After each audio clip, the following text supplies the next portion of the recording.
So a lot of people think that when you get married, you guys should have the same likes in common. Like, you know, we both like walks on the beach and rum raisin ice cream or some bullshit like that.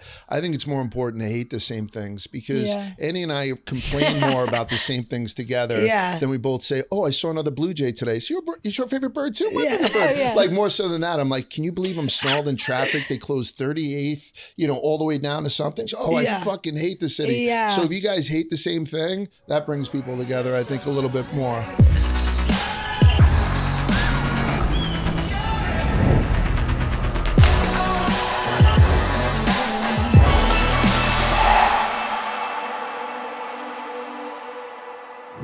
Welcome back to another episode of In the Slot. I'm Moobie.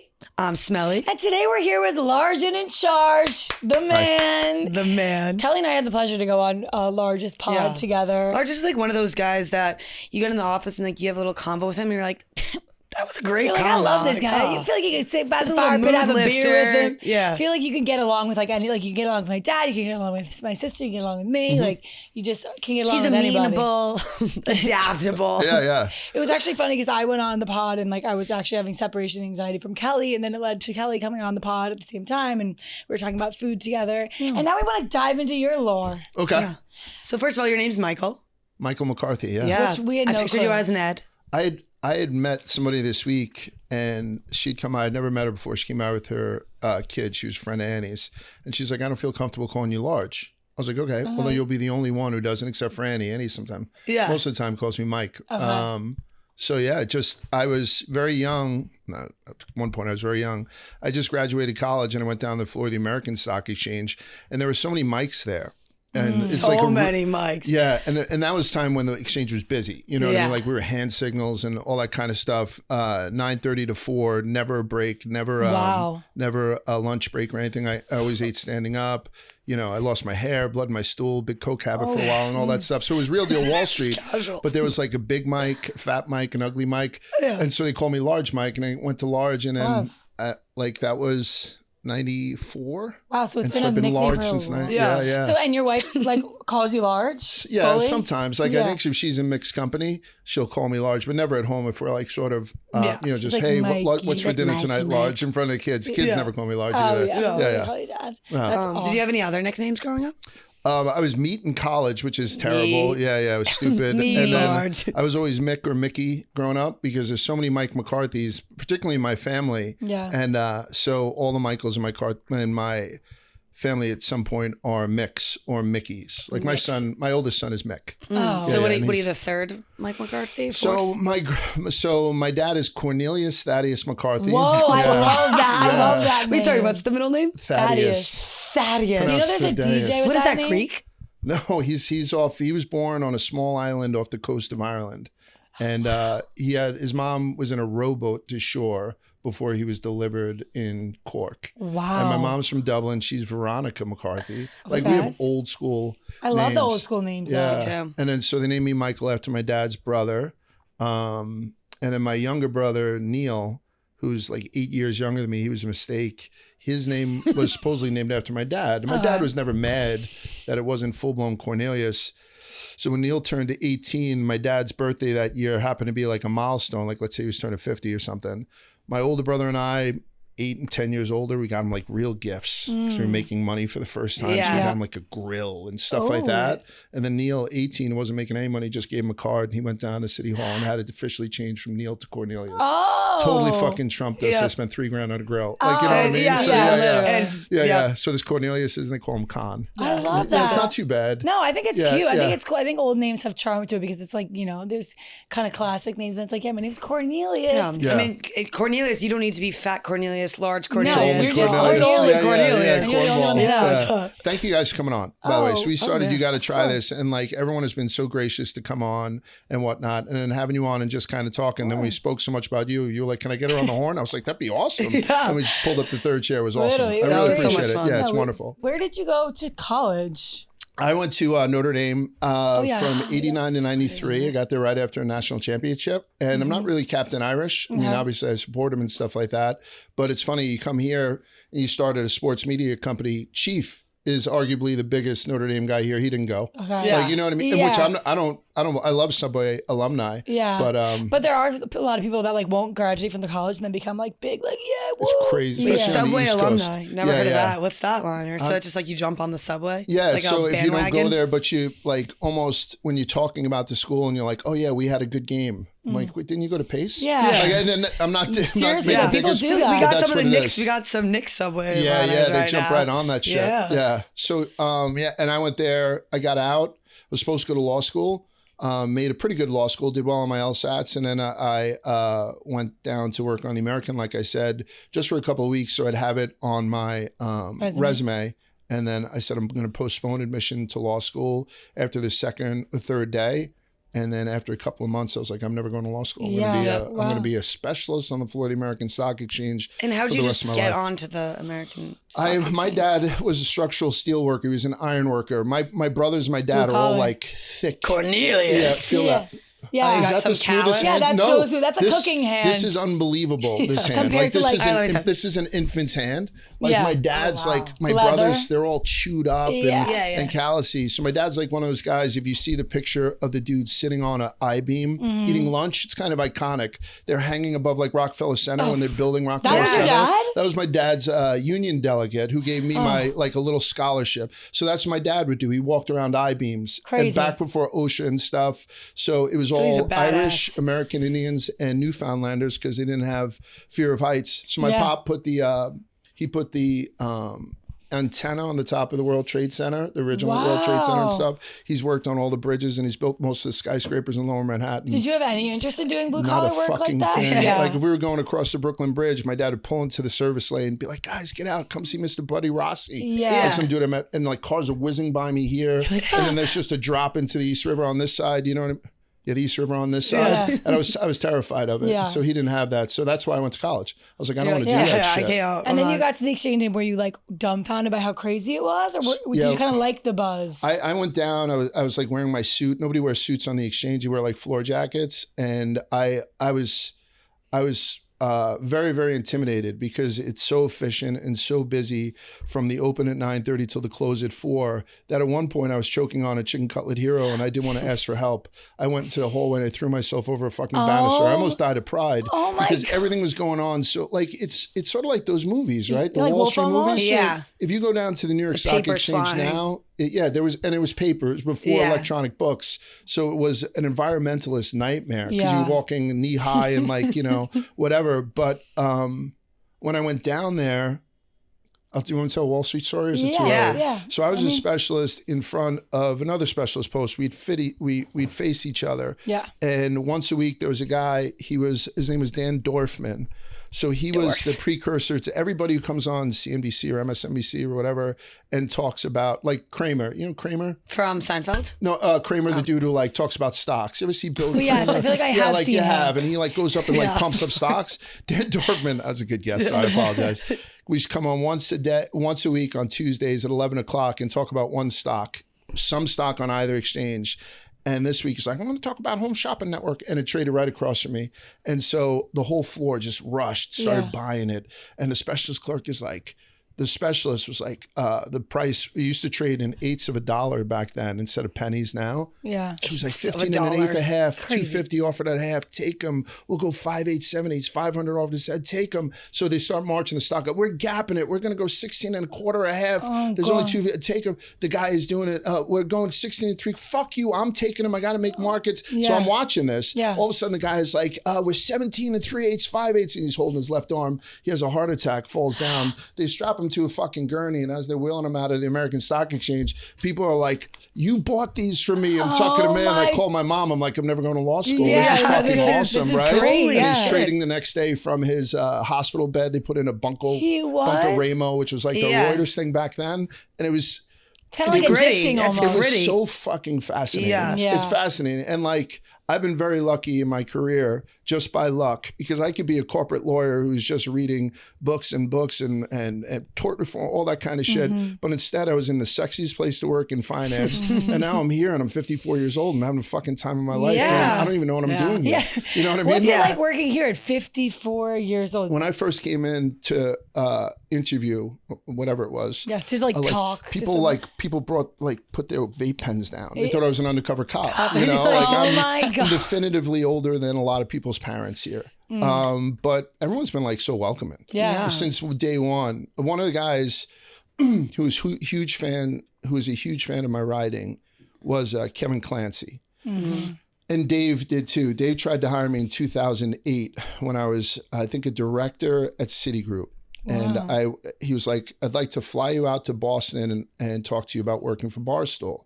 I said, since I'm an officer at Citigroup, I can't take anything like that. Yeah. But I go up there to kiss like Fidelity's ass 4 times a year. I'll carve out some time. And I met Dave in a bar. His hair was spotty. He was heavy set.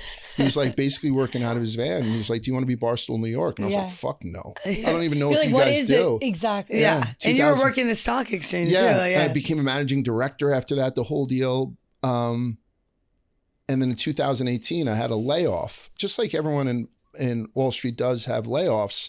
I gotten 2 job offers immediately right after I had gotten laid off from Canaccord Genuity. I was working for a Canadian firm. I was sitting next to a guy named Rich Dunphy, and who's friends with your family. I bring him up every time. Love that guy. I had 2 offers, and then Kevin Clancy reached out. He's like, I heard that you're laid off. Before you go back to work, why don't you come in and just do 1 radio show with me and 1 episode of KFC Radio, which was the podcast with fights. Yeah. I went there, and the radio show was me, him, Riggs, and like somebody else. Loved it. Then I did the podcast with him and fights, loved it. I went in and talked to Dave. Dave's like, start tomorrow. Yeah. This is what you do. Just write. And I was like, all right, cool. And I asked Annie, and she was like, if the other 2, for no money, by the way, compared to what I was making. Yeah. And he's like, well, if you won the lottery, what would you do? I was like, I wouldn't take the other 2, but I'd give this a whirl. She's like, do it for a year. And then within a year, I got like the radio show and then all that stuff. I still don't make as much money now as I did way back then. But you sort of see how this is such a different, I'm so happy. The balance is. That's so great. And I'm the coolest dad in Ridgewood. It's not even fucking close. 100%. It's not close. No, you fucking know what I mean? Strutting those streets. Junkless, baby. It's time to talk about our favorite protein bar in all the land. It's time to feel yourself right, Maddie, okay? Candy bar level This girl, taste. she's over here. She's about to fall over. She needs to dig into her Junkless bar, the least chalky protein bar on this goddamn planet. And you know what flavor I'm diving into? Birthday cake, because it's my birthday month, and it's actually our producer Devin's birthday today too. So we're channeling birthday energy with Junkless because it tastes like a birthday cake, guys. Literally candy bar level taste. It also makes you feel like you have a party, like in your mouth. Like it's so completely awesome. 15 grams of protein, low sugar, high fiber. It's literally my first option almost every day. Like sometimes I'm like, I should eat like an actual meal instead of. Sometimes Kelly has them like late at night craving. I do because I'm like, you know what? I want to wake up and I want to attack the day. They're so good. And how is that going to help me? Eating my Junkless. And there's no junk in it, no artificial flavoring. So if you want to get on the Junkless wave, I need you to go to Amazon right now, okay? 25% off, Stoolie25, okay? 25% off on Amazon, code Stoolie25. Let's go. 25% off. Junkless protein, baby. Junkless. Wait, so what were you writing about? Because like I remember my dad saying that he loved reading your stuff. Like when I was explaining, like I bumped into the office one day. I was like, oh, Dad, like I ran into Large, like he knows Rich Dumpy. And like he was like he's like a dad's, like he was saying like he's like the dad's. I feel like you're from like the original Barstool, like so I was like a legend. Yeah, like when the blogging first started. Yeah, because there was no Wall Street guys who were blogging except for me, and then 2 others came after me. So a legend in that small community, smallest midget in but the he's like everyone would print it out every day, like they would pass it around. I feel like you were like doing what a lot of the dads or people your age were scared to be doing, like blogging. Like I feel like one of my dad's biggest regrets is like not starting a blog with his best friend when he was 20, whatever. So like when you were doing that, they probably inspired so many people and also was like, oh, like this is so cool. I think more people wanted to, so it scared people So I'm working on the desk, and whenever people would leave to go to a different firm for more money, I'd roast them on the way out. And, we print it out and leave it on their, thing. And I've always had a pretty good sense of humor. You won't see it apparently today. So one guy in the desk said that his buddy was becoming like a webmaster or whatever they called it back then. Because blogs weren't, there was no cloud, there was no mobile platform to read blogs. You could only read them on PCs and print them out. And so he was like, if you want, give him $400. He'll create the skin. Just write whatever you want and send it to him at night. And he'll put it out during the day. So he did it for 4 people. And the other 3 he dropped when he saw how popular mine was becoming. So we had like 250,000 individual visitors a day. It was a huge blog. Huge. Yeah. We never monetized it. We did fundraisers, and every ounce of the fundraisers went to Wounded Warriors, where I'd be sitting in a bar. I'd be like, like 13 grand, which is a lot of money to win, and put it in the bucket held by a guy with one leg. It was cool for me. So on these blogs, would you be like telling the heart attack story, or like today I threw myself over a chair to save my life? And I'd always be like, take a report. Take a report is how I sign off on all my blogs, even to today. Because when you're on the floor, like if somebody was to have a ticket that was open and you wanted to buy 100,000 shares and I bought 50, you leave 50. Right? It just really, but whenever you close out a ticket, you bought 100 out of half, take a report. And that just means that and that's the hand signal for it. Oh yeah, what are these hand signals? Yeah, so because the American Stock Exchange was like an arena, like a gladiators arena, where the... Which is so... Kelly and I gotta get down there. Like that. Yeah. So American Stock Exchange is not there anymore. It got scooped up by the New York, and so now I think it's being turned into apartments. So it was an arena. There was a balcony where all the people who got the orders from the customers would then try to communicate with the people down on the floor actually executing the orders. And there were phone banks you could go to, but instead about 5,000 CF. So I know sign language. Wow. I know American Sign Language that's bastardized a little bit for, so people can see from far away. Yeah. So like stuff like this is Q and that's the letter 4. Like, fuck you. So somebody did some, full Q. Like, there's all specialists, top, bottom. And it was fascinating. Like one of the most fascinating places to work. Yeah. Flop sweat every day. It feels like so much goes on. Like it seems like a tornado. Would you be like exhausted every day? Like every day. But I was an expense account guy. Like we always got our corporate cards. So I started, and then that's what got me sort of a better palate. Like I was taking people out, customers, since I was one of the younger guys. And that's how you get to know New York too. And you got to be flashy and know like a little niche stuff in Was there like a go-to spot you would bring these same people? O'Hara's around the corner, which is actually on the block that's named after my father-in-law. My father-in-law was a specialist on the American Stock Exchange. He was the first specialist I worked with. I never looked at his daughter because I was afraid of him. But then Annie aggressively pursued me. And then once I stopped working for him, then I started dating his daughter. But so he had died 9/11. I write that blog every year that people love. Yeah. And there's a street named after him downtown right off the corner, and O'Hara's is there. But the normal places for you to take people were those rinse and repeat steakhouses all around New York. Yeah. So it was Sparks and Smith and Wally's and all that stuff. It got so tired to me, the same old porterhouse for 4, cream spinach. The pipeline. When you're doing it 3 days a week, it's a lot. So that's why I started taking people to different stuff. A lot of red meat. What was your first branch out where you're like, I'm going to take it to Thai?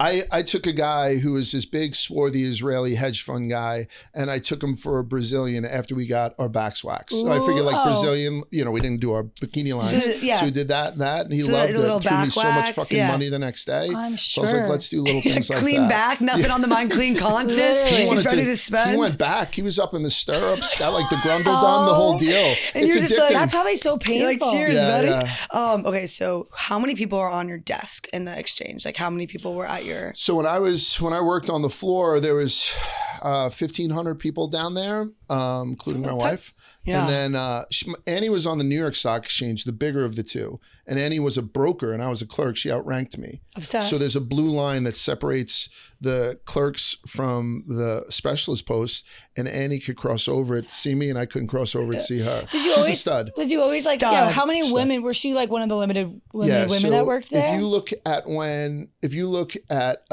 it's different nowadays, but back when the stock exchange was going, anyone who was a broker was considered a member. Yeah. And every member of the New York Stock Exchange ever, since it started, had to sign the member book when they became members, sponsors and stuff like that. Mm-hmm. So it's this big dusty book that you would see in like an Indiana Jones thing. And it's like Alexander Hamilton's, by the way, this is a very noisy chair. Yeah. Please I've don't noticed think that I'm actually. shitting myself. Yeah. So like Alexander Maybe you move a lot, Hamilton's too, like- on like the first page, and like 1,000 page later, it's just all like rich white guys. Yeah. And Annie was the 80th woman out of all those thousands Let's to do go, it. Annie. Let's go, It's Annie. pretty Shout out impressive. Annie. Yeah. All those men and then literally 80 women. That That's has to be crazy. so intimidating. Well, very much so. And she's a tough bitch.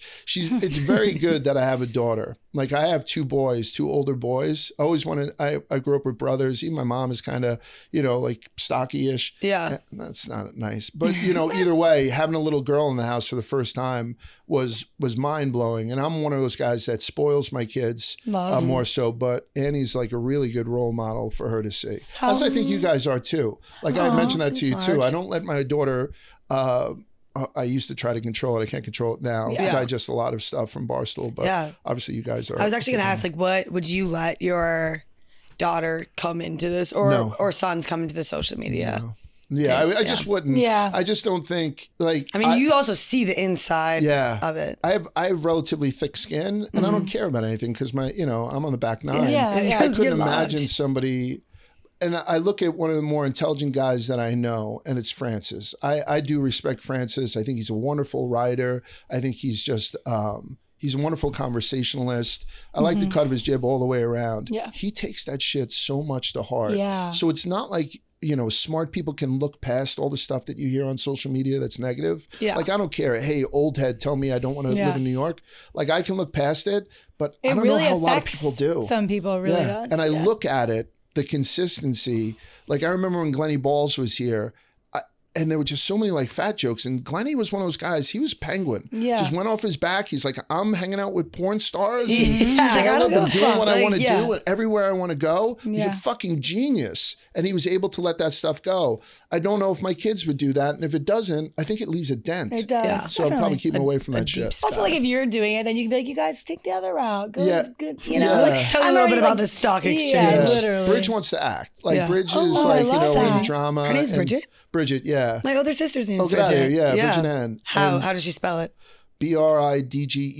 Oh, I'm Brigid. Oh, okay. Oh, Yeah. that's old school Irish. yeah. It's just like St. Bridget. Yeah. That Yeah. crosses. So she's been in like Sex and the City, Marvelous Miss Maisel, Oh my Wild God. Wild Crocodile. So she's a beast. But she's a fern. She's background. Oh, you know what I mean? Like all that Fern. stuff. She's working her way up. Yeah, she had to run from a drive-by in Power, which was like produced by 50 Cent. She brought me back like squibs. Wow. And she gets into it. She's got a really good voice. She's done solos in Carnegie Hall as a little girl, I think 5 times. She plays first on 4 of them. So I'm very We gotta proud go. of all We're my Proud of kids. her. Let's Let's go, go, check it Bridget. out. Yeah, Wait, Bridget's so a stud. how do you tell your kids, like Bridget, I was like curious about this, when you're meeting, because you obviously have met some higher politicians, celebrities, how do you like introduce like yourself to them? Like, you know what I mean? Like if I'm going up and I'm like, hi, I'm Kelly, like Yes. I'm from blah, blah, blah, blah. Do you have Or, like an elevator pitch Yeah, you say like to do you have everybody? like, what's your... I think it's good for me. When Maniscalco was in the office a couple of weeks ago, he came into me. He's like, "Finally, an adult," like like that type literally. of thing. So I don't have to do as much lead up to it. I think with the nickname, as far as it goes, I do introduce myself as large to people in this industry, no matter who they are. I don't know if it was like a high.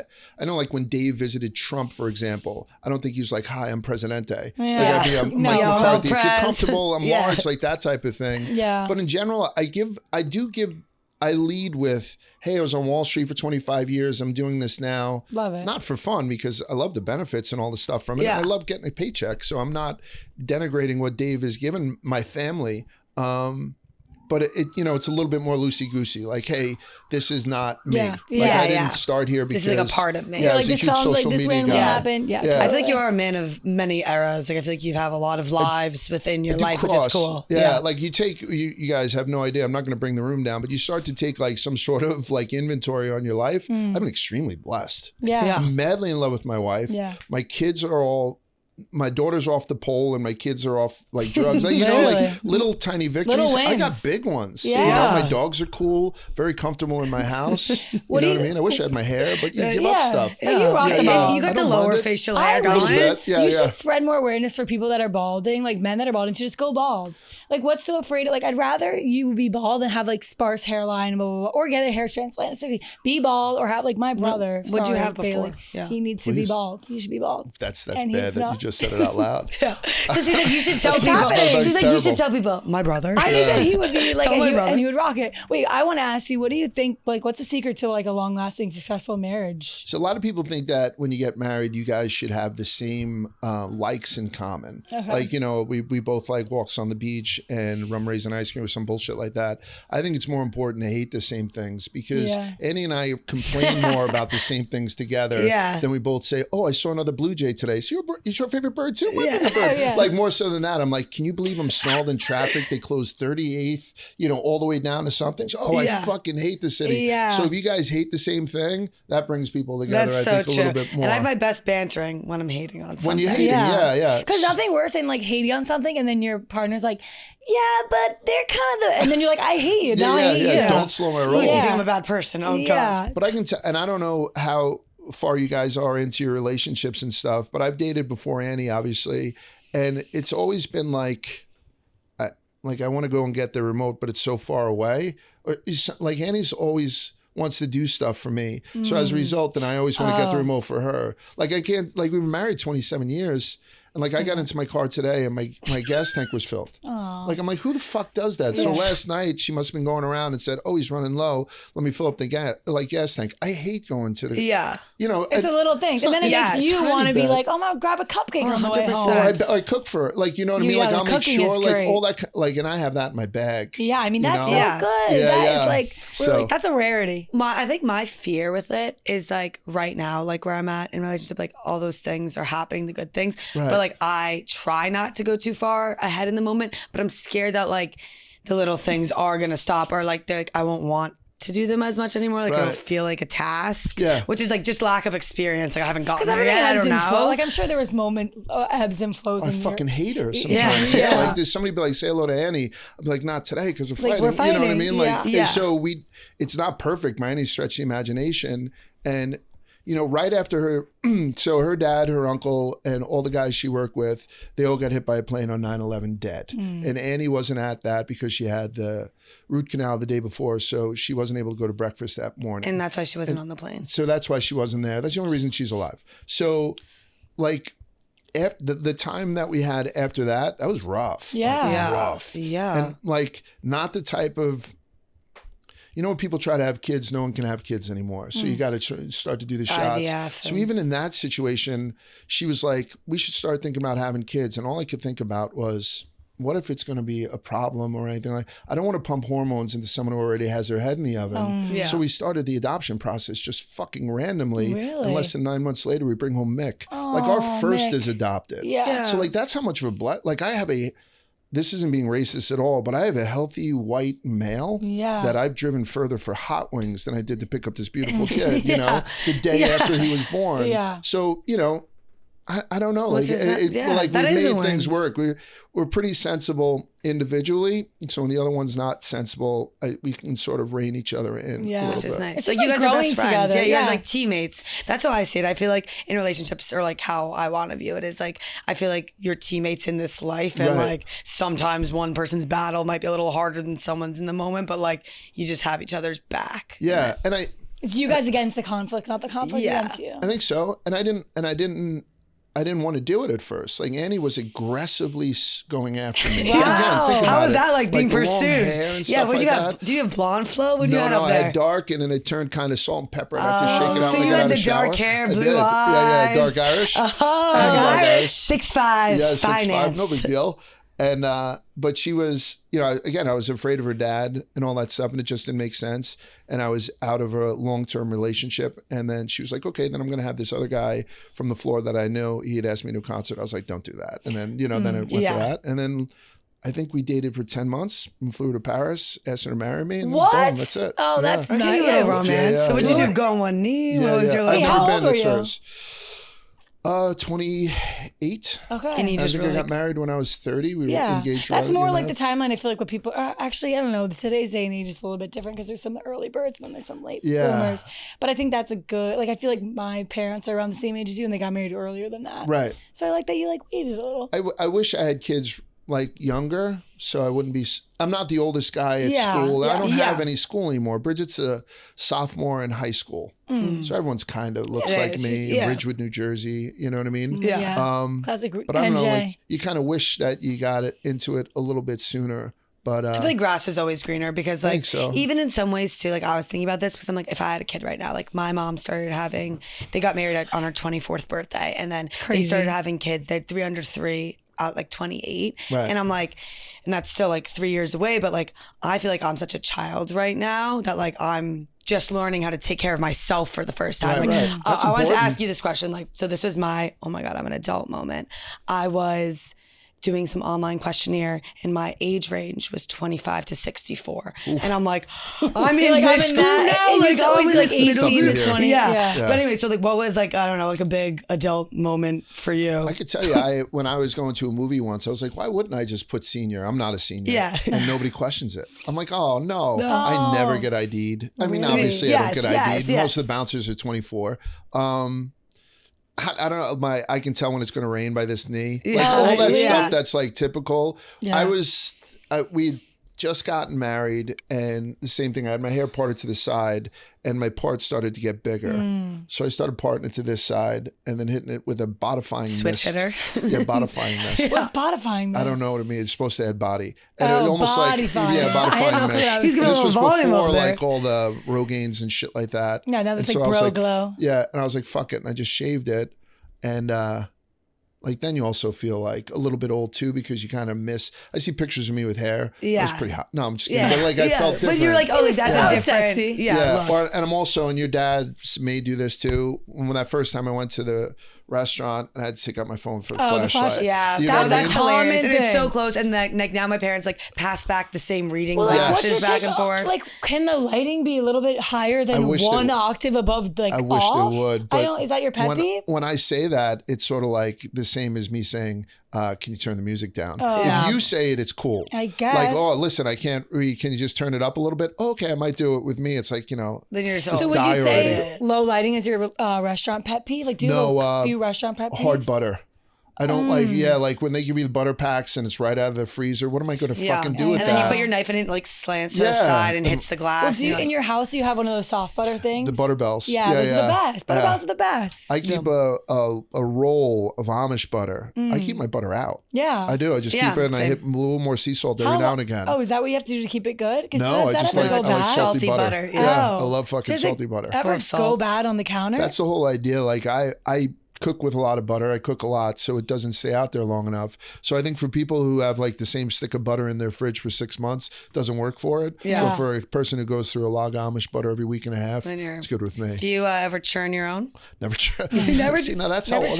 You would never ask a young person Yeah. that. You know, I've churned. Have you churned that? I'm sorry. Yeah. I think I churned on like a field trip. On a field trip. Yeah. Not just in. I churned in the backyard. Right. Well, there's some influencers like now on social media who like do everything from scratch and like churn their own butter. Yeah, what about that trend? Do you like think that's... Or do like the sourdough trend? Sometimes it's like, if you know how someone's really rich is when they like go back to the OG way of living life. And it's like making everything on their own at the farm, this is that. Which is kind of an oxymoron because like you have everything in the world to get everything delivered or made for you. And like you're going back to the olden ways. Like I respect it and it looks nice and all that stuff. But to your point, only wealthy people have sourdough starter in their fridge right now, or wherever the hell you keep a sourdough starter. I love, seeing people put their fingers into focaccia dough. It's kind of like, I don't know, I like seeing it. They're pushing it around and whatnot. But I don't bake because it's more science than cooking for me. Yeah. Like it's very, very exact. Every time I try to bake, I don't grow my own vegetables because there's grocery stores everywhere. And I don't make my own pasta. I just don't think that I do it as well as other people, Yeah. I just valid. Yeah. Because you want the good plate in front of you. Yeah. I think so. Yeah. Like even if we're doing something small, I try to elevate it a little bit at home. Sorry. No, so when my daughter comes home for school lunch, I like her. She's like, if I'm home, I like her to be like, wow. I do. I think it's the easiest way to. That's why I started a food thing too. It's the easiest way to please people. Yeah, you know what I mean. Especially if you're good at it. It's a comfort. Yeah. If you're bad at it, then it's terrible. then it's really rough. You got to learn. Okay, everybody, we're taking a break to talk about Monarch. We love Monarch. Most apps only tell you what you've already spent, but Monarch helps set goals, people. Which we love. You can map out big purchases and see if you're actually on track before it's too late to adjust. You can ask Monarch's AI assistant anything about your finances, like how much did I spend on a travel last summer? Can I afford this vacation? Which is honestly lit because it just tells you right away, hey, can I afford these boots? Hey, how much would this be if I Or like went? one of these months, by accident, had a horrible April, spent way too much money, acted like my credit card wasn't connected to any real money in the world. Monarch's got your back. Yes, and you don't have to bother your dad, borrow your financial advisor, or you don't have a financial advisor, borrow your roommates. No, you just go right to the AI assistant, so you don't even feel judged when you're asking these sometimes dumb questions. And let me tell you, you can even get a heads up on what's happening with your money with AI Weekly Recap. It literally recaps your week for you. that. It flags spending spikes, net worth, shifts, and upcoming expensive. Yes. And my favorite feature yet, Kelly and I love going out to dinner. We have a lot of friends, we're popular. So we use the split to check feature, and he splits to check without a headache with Monarch's bill split. Just scan the receipt, everyone claims what they got, and then it settles up. No separate app needed. Exactly, and that's what's so nice. Like everything in Monarch is in one. Like you don't have to use Google, you don't have to do anything. They give you all the resources right there. And Kelly and I graduated like 2 years ago, and our finances did change a little bit. We were like moving to the city. We were having more expenses. So this app really did help Even us. summer just changes. I get ahead of myself, and I'm like, spritz, but it's like, no, honey. And that's why you use Monarch. Yes. So write your own money story with Monarch. Use code SLOT, SLOT, at monarch.com to get your first year of Monarch Core half off at just $50. $50. That's 50% off your first year. Okay? 50% off your first year at monarch.com with code SLOT, SLOT. Bye. Monarch. What's like a meal you could make and like think it would you could like beat Bobby Flay with? Oh yeah, so I'm so hooked on that show. Like that show is, I didn't know, it's got like 30 seasons because Yeah. of those short seasons. So a lot of people's, I like, watch binge just Kelly, about everything. Kelly thought it was beat Bobby Flay. I thought it was like get the hell fillet outta of here, fish. really. Like I thought it was like a play on words. I was like, this guy's Fillet. genius. Right. I can tell you that if I was to have you guys over, Dev, Ben, I would do a Sunday sauce for you guys just because I think it's so intimate. Like when I sit down, I start putting on a little Louis Prima in the background, getting into the red, always have like crusty bread next to it. So no matter where in the sauce it is, if you want to come over, rip and get into the pot, I don't mind that. Yeah. Like, and I think at the end of the day, I make a great Sunday sauce. It's probably not enough to beat Bobby Flay because I need a day to do it. So if something like that, something quick that small, I do a really good Korean pork belly. My daughter loves it. I mean, everyone loves it. What do you that's pair a it flex. with? Yeah. What do you pair that with? loves it. So so I'll do pork belly. I'll chop it up. I'll serve it almost in like a mound, covered in sriracha mayo with cilantro and sesame seeds, and it's the easiest thing in the world. But it's got like that pear puree marinade to it, and it's the Korean flavors now are the number one on my list for some reason. It's jumped right up. Yeah, on well, me. that's phenomenal. It agrees with me. In college, we used to do that, and we put like pork belly, probably not cooked as well, but we put it with lettuce wraps, and we put it's kimchi perfect. in it, Yeah. and like you'd have a little joint, and like sit out on the balcony. You feel like a gentleman too, yeah, right? You're like, literally. you want a beer? No, let's have some sake. I drink more sake than I drink white wine now. Really? Like I'm red wine, vodka, sake, beer. That's in hilarious. I was that going to order. ask you, are you an IPA drinker? You take No. me? No, not at all. Never been. I'm a stout guy. Like I like a Murphy's or a Guinness, but I love Murphy's. So I've always been a beer drinker. And then as I got older, I was like a little bit lighter beers and whatnot. And then always been a wine guy. And again, with the expense account, it was easy to be a wine guy. Yeah. Right? I could do whatever the fuck I Totally. want. And Give then him a I've little never been a sommelier. white wine guy just because I get crazy on white wine. Really? I feel like I'm drinking it like Gatorade, and then all of a sudden my pants are off. You're like, what? But sake is so fucking approachable. Cold sake. And I've gone to a couple of restaurants where people kind of walk me through it, and I love the flavor profile. I like how I feel afterwards. The whole deal. So what do you think was your favorite era of life? Like 20s, 30s, 40s, now you're in your 50s? Yeah, I would say that if I could go back, or like, let's say I was going to live forever, what body would I want to live in? Like what time of life? Yeah. I would probably say, well, body-wise, when maybe like junior in college when I was fighting and stuff. And Was I had that meat? Yeah, it was meat. Wait, And, sorry, you were fighting? I boxed in college. So I cover boxing here. When I first started here, we had a radio show, and one of the hosts was this guy, Willie Colon. Willie is this big, beautiful black dude who won a Super Bowl with the Pittsburgh Steelers. He played offensive line, ended his career with the Jets. And he's one of my best friends now. He lives about a mile away from me, and he's awesome. And we were a big dichotomy. You remember Willie? Do you guys remember kind of? We can cut this if we shouldn't say this. When I was an intern, I remember him because when I was an intern, I love perfumes. He came up to me and he's like, "You're wearing da da da da," and I was like, "Yeah." And so he was kind of like, No, you're not even ready. He goes, "That's what my strippers wear." Oh and my Willie was very, very overt. I got a new perfume that day. Never, I was like, never cut That's that. good looking out. Yeah, That's never good cut looking that. out. Don't cut that. Willie's happily married to Keisha, 2 beautiful kids, but Willie's always been there. And yes, also like, no disrespect to strippers, but I was a 20-year-old No, girl yeah. in college, and I was like, Right. Like, this okay. man's telling me I smell like a stripper. and that was Thanks, what, Willie. yeah, he was as subtle That's as a boy brick. looking out. Yeah, and meanwhile, like I remember when you first started, like her mom sent me like some Christmas cookies. She was nice enough. I never heard of Penn State Creamery. She bought me like the ice cream with the stickies in it and stuff. It was stickies, We would just right? send large food. Yeah, We're a they would big just food send me family. food even back then before so you had a cute, full-time Dad. job. But me and Willie started doing the radio show, and you know when you get the monthly talents coming through the office? Yes. There was always like legendary boxers on it. Nobody would take it. When we were all one office at that time. Yeah. Pardon my take. Nobody would take these guys. So I was like, Willie, why don't we start taking boxers? He was always a boxing fan. So was I. I fought in college. It was 7-5. Like not good, not bad. Never been knocked out. That's so cool though. And, That's sick. And I was long, like I'm a little over 6'5", left-handed, the whole deal. So I can kind of keep you away. I was gonna say, do you have a lefty Yeah. hook, or what was your under? What was your move? I had a was your- jab that could keep you away, Oh. because I kept you out here in range. you got the and then- long limbs, and then too, I had yeah. that left. Why when cock- I'm a boxers- lefty. Oh yeah, nice. Let's There you go. go, sinister. Yeah. I'm a big uppercut fan. Are you? Are you a big uppercut guy? Also, yeah. Got But him? like when boxers box, they go like, why do they do that? Yeah, what is Yeah. that? Did you do Right. that? Yeah. So a lot of Is that for the breathing? Yeah, so a lot of it is when you start to, throw something out there. It's like, ha, like, but Yeah. what a lot of boxers will do, they'll do it a little bit. So they'll be like, ha, ha, and then they won't throw a punch and be like, ha, get you to put it up and then hit you around the corner. Like, you know what I'm saying? yeah. There's like a little mental some people- tactic too. Yeah. And it's just, I don't know, I guess when you're exerting yourself, like anyone who lifts I'm or does scared of the anything, noises I would You make. should You walk guys by. must have like, when you were, I'd be like, yeah, And then right? you know when girls no, score but in the then I'd be like cross. scared of my own. When girls score in the cross, you have to have to- drop your stick. yeah, you have to get checked. So now it's become like a Wait, whole hold thing. on. You got to drop your stick and get it checked so it's not. So it's not Illegal? illegal. After And people every think you goal. like pull strings. Like people think like you score, Oh, then the you pull basket, strings. whether it's too tight or Yeah. something like that. So you have Okay. to like literally like shoot and then drop your stick right away. It's mainly for if it's too loose. Like if it's too deep of a pocket, then that's legal and they'll take the goal back. But Really? now it's becoming And a then whole the stick thing gets thrown out of the where game. you're like, you score and then you drop your stick. Yeah, like it's a whole Yeah, Right, but right. personally, Maddie's you were like always kind of swaggy about it. I always like looked like I was in trouble. Like I was always like, Yeah. like who's Right. coming around the corner? But you were studs, right? yeah. Kelly was better than me. Yeah, Was she she? said that, but she was also a stud. Yeah, I was She scored the definitely- winning game in the rain off the bench. Kelly Oh. would score 7 goals a game. So like one, Really? yeah, I she love was that. really good. Because But- we talked about when I worked on a desk with Wick Stanwyck. Yeah, And the like Wicks. the Stanwicks are like some Stanwicks. legendary. And their Long names are Island steel, metal, copper. Yeah, the whole deal. Yeah, Naturally. yeah. Who do you think from the Barstool office, like you have to make your desk mates, you're back in the exchange right now, who's on your left and right? In Chicago or New York or anywhere in the Barstool universe? That's tough Take a moment. because everyone's so mediocre. I'm just kidding.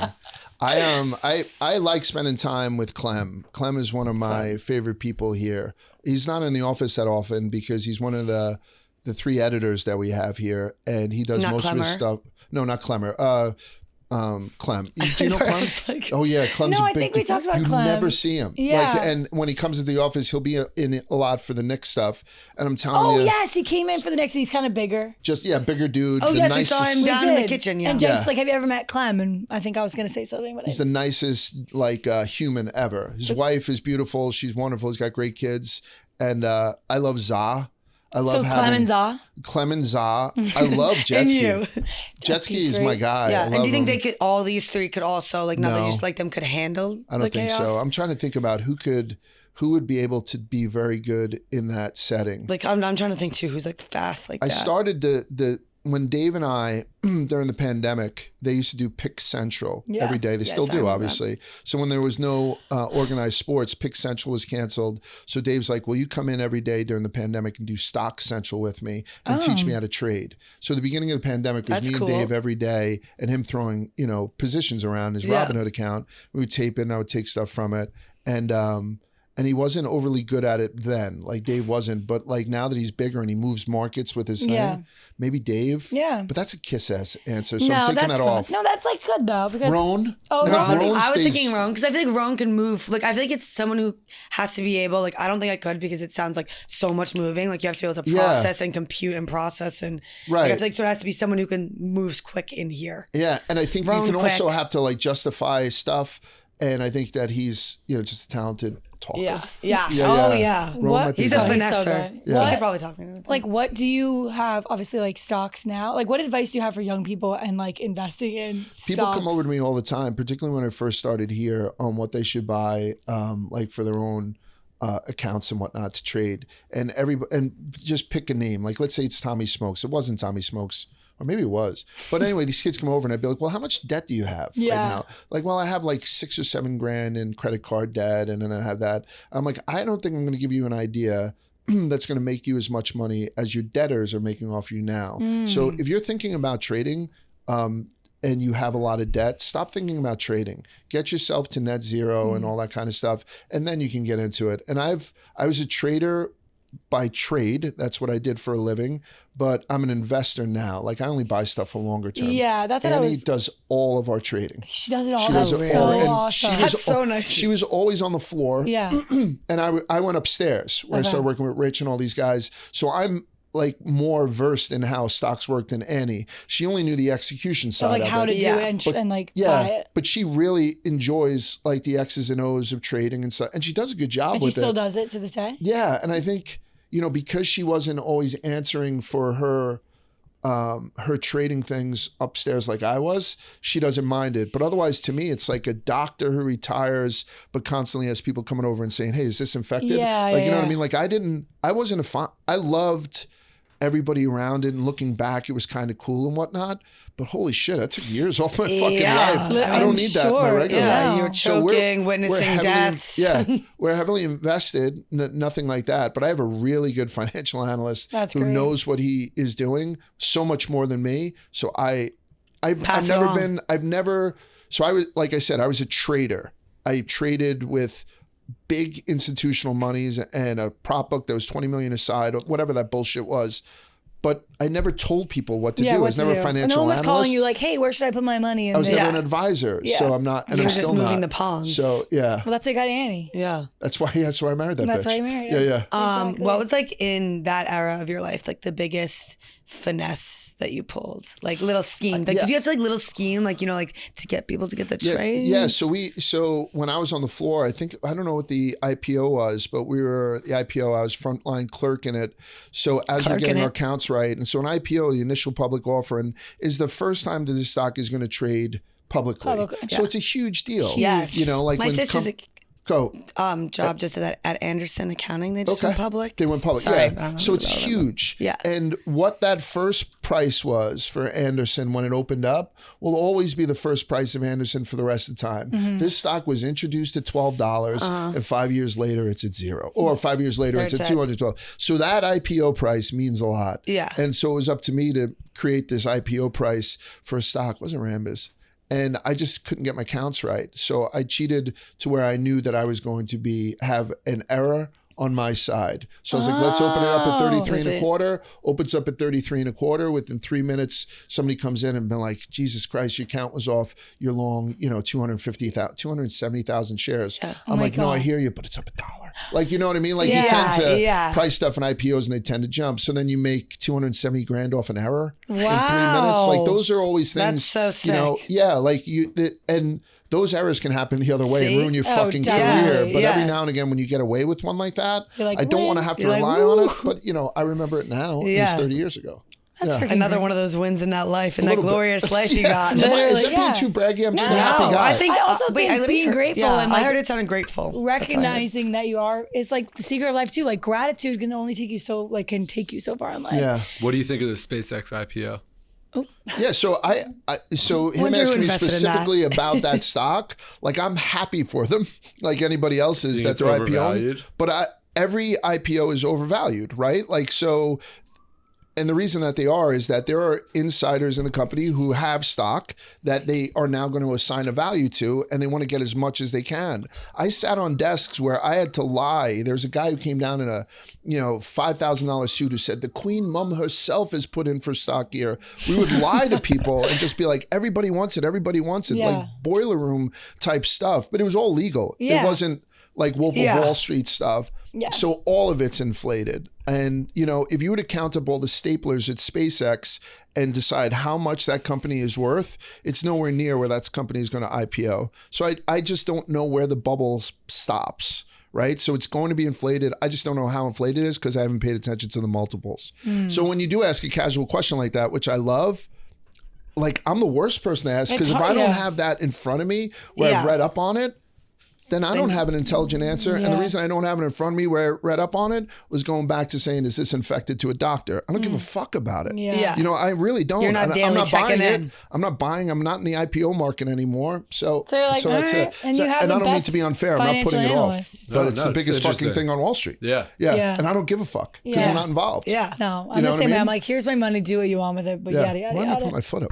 That's fine. You're getting Yeah, comfortable. yeah, exactly. You're getting comfortable. Okay, so we want you to rank the top 5 historical figures you'd want to have dinner with. So Teddy Roosevelt was a guy that I loved, right? The bull moose took a bullet. It took a bullet to the chest and then completed his speech. Right. I would love to have dinner at Keen's Chop House in the Keen's Teddy Chop House. Roosevelt room because Teddy used to be the governor or police chief in New York. Teddy Roosevelt was huge around here. Yeah. I would love to have. Beast. I had dinner at the Explorers Club with his great-great-grandson underneath a lion that Teddy Roosevelt had shot. What? Kind of cool, right? Isn't that That's cool? Kind of cool. Yeah. It's I kind feel like Teddy Roosevelt was everyone's favorite You should. I president. got tidbits that I Yeah. don't think You're a about good too writer, often. so I think you could just do it. Yeah. So how did you even get in touch with Teddy Roosevelt's great-great-great-grandson? So I went to the Explorers Club. There was a guy who was a big fan of my work, and he's I can't mention his. And so he worked for the NRA, the National Rifle Association. I don't own a gun. And but he knew that I like knives, so he invited me. He's like, "We're going to take a jet. We're going to this island off the coast of Texas. You never say no to a jet. International waters, and we're Oh going to God, bid an on island. we're going to bid on Napoleon's sword." My So he God. would give me those kind of invites. You can't say no to that. No. So when he said to go to the Explorers Napoleon's Club, sword. I wasn't familiar with it, but the Explorers Club is like their flag is at the top of every mountain in the world and all that kind of shit. Yeah. And so then I got to meet Teddy Roosevelt's sick. great grandson. So Teddy? Teddy, 5 of them. 5. Ernest Maybe Hemingway 3. was such a fucking legend. Great. Yeah. Down in the and he knew how to drink. yeah, He had a good night. so much so that when his shirt would fly open down the keys, people thought he had a leech, but it was his liver coming to the surface. Oh, God. Yeah, and he swallowed a shotgun, and most of his Holy- family did too, Yeah. which is fucking terrible, but it is Yeah. what it is. Andre the Giant. I was a huge wrestling guy growing up, and I loved Andre. Princess Bride, did you watch that? Oh yeah, All-time yeah. movie. Would you like a peanut? I loved Andre the Giant. Marriage. Yeah, that guy was brilliant too. I know, that so whole good. cast. So good. One of my favorite, and I was so glad when I sat. We're talking about Princess Bride. Sat the kids down, and told them to watch it. and they loved it. I was like, thank God. That Princess held Bride up. is the only way I We're doing passed. good. We're doing It's good. literally the only way I passed stats in college because he said in the beginning of the semester my favorite movie is Princess Bride, and I was like epically failing, and Right. I went to go in to like get extra help, and I was like, by the way, I love Princess Bride, and we like bonded over it. And I think that's literally the But reason. that's what got you through Yeah, it. that's what There's we a did. little finesse. Yeah. Okay, and then I think you need Two one more. I would. I need one more. Probably. I'm fascinated with Danny DeVito. I'd love to kind of sit down. He makes some Yeah. limoncello. He just kind of Yeah. agrees with me. And I used to watch him in the 70s when he was in a movie show called Taxi. Danny DeVito is arguably better looking now than he was when he was in Taxi. How the fuck does that happen? Yeah. And he's never been a handsome guy. But men get more attractive as they get A older. little bit, I yeah. think. So Yeah. and Women Asian don't. men- age well. Yeah, yeah. Of course. Steve Carell. Yeah. Steve Carell, yeah. Steve he's one of those guys. Carell. So Phil many Rudd. men are like Right? glowing. I don't even know. It's crazy. Yeah. What'd you have, Maddie? I had Theodore Roosevelt on my list too, you? and I had it because he's a cowboy.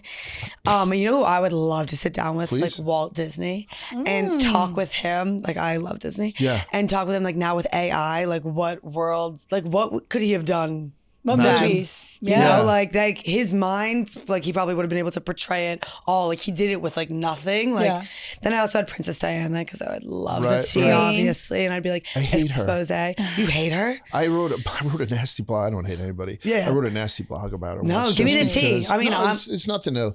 Right, I but subway she- line it. I if she subway wasn't line like whoring around at 4:00 in the morning in a tunnel and not having her kids raised by fucking nannies, that's what I wrote. I don't mean it, but I was poking fun. Do you 'cause think I'm she Irish. was? She Do was you think she alive. was? Yeah. Do you think she was? I don't know, but I like to shit on the English as an Irishman, and whatever. Like Prince Charles was going after her sister, and she stole him away from the sister. Yeah, but she's crazy. great. She was good with like landmark Yeah, people and yeah. AIDS Yeah. victims. I thought she was wonderful, No. but the candle in the No, wind but doesn't see, do and for that's me. the thing with like, I don't know, like What an society is asshole like answer. Sorry. all fucking I hate see about her. Princess Diana is like all like how she was painted in Yeah. our society, which is like as I don't know, like People's princess. Yeah, the people's princess. When she had gone to that hospital, and it was earth shattering when there was a child there with like AIDS, and at the time nobody knew what the fuck it was, but it was the biggest headline in the world. And she took off her mask or whatever, and like spent time like Yeah. holding Yes, hands and I stuff remember like that. that. Oh, I remember it it from really the show. like made her a moved sweetheart, everyone. and then Yeah. made Elton John write a song and shit. Except for you. You still Except hate for her. me, yeah. But She Mother fooled Teresa's a everyone. fucking Yeah. whore, right? You said- Like, yeah. I'm just Yeah. kidding. I had also on here Harriet Tubman because she's like a badass, and like I just Hell want to be yeah. like, Fuck like yeah. how like the confidence. How'd you get that? And then I also had Eve because I was like, The first was one. the apple that The fucking first good? Was one. a juicy girl? That's so good. I said Danny DeVito was historical. I apologize, but it kind of is. Yeah. And Andre Bryant. He's Both our, he's are. in our Yeah, history. yeah. Eleanor Roosevelt too is one I've always been Yeah. fascinated with. Yeah. Best Well, let's person. get ready to get stumped because I didn't even have any anyways. Okay. What's a life lesson you learned the expensive way? You know, I got arrested in the 7th grade. I spent the night in the 61st precinct on Coney Island Avenue. I Wow. was bigger. I gave a fake name, and I would never give a fake name again. Right? You know, and I had a nameplate on because it was Brooklyn in the fucking 80s. It said Michael, Playboy ring and an M and all that. I said my name was John Fitzgerald. He was my best friend at the time. So I don't think I'd do that again. They put me in the cage.